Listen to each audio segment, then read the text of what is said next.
The community is grieving after a deadly shooting inside a supermarket. People came together for a vigil this evening to remember the two people killed last night at a Safeway store in Bend.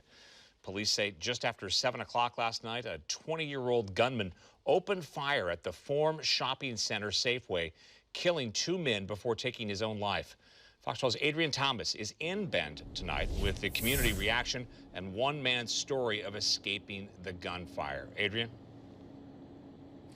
Yeah, Pete, tonight the Safeway Shopping Center remains an active crime scene, or the Safeway at the Forum Shopping Center remains an active crime scene. It's expected to stay closed off until at least through tomorrow as authorities continue to investigate to try and piece together what happened. But in light of all this chaos, the community comes together tonight to remember and comfort one another.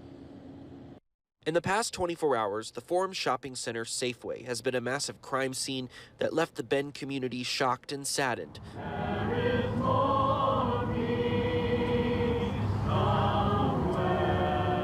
But across town tonight at Drake Park, the community gathered to remember the two victims, 84-year-old Glenn Edward Bennett and 66-year-old Donald Surratt, a Safeway employee. We caught up with Jeremiah Weeks, who was at the vigil with a group of people who appeared to be Safeway employees.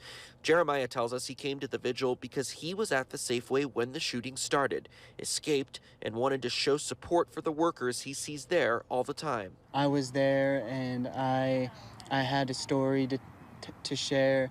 I felt like I could be of encouragement. I felt like I could be there for people. Jeremiah says he was listening to music while he was shopping and didn't hear the first round of gunfire.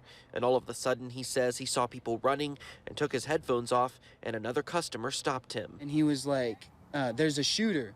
And he was like super frantic. And so he just like booked it.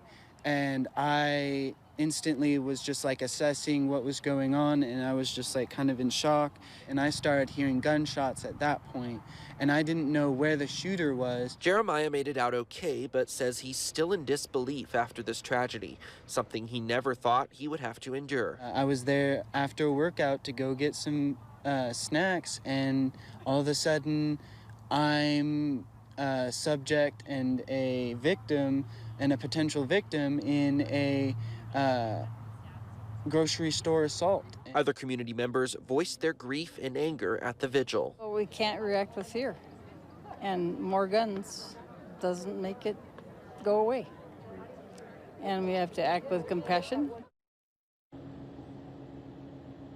Now, Bend police also say the shooter lived in an apartment complex right behind the Safeway, and he was in his body, next to his body, there was an AR-15 style weapon along with a shotgun found. Bend police are also calling Donald Surratt, the Safeway employee who was killed, a hero, saying his attempts to stop the gunman possibly saved many more lives. Live in Bend, Adrian Thomas, Fox 12 Oregon.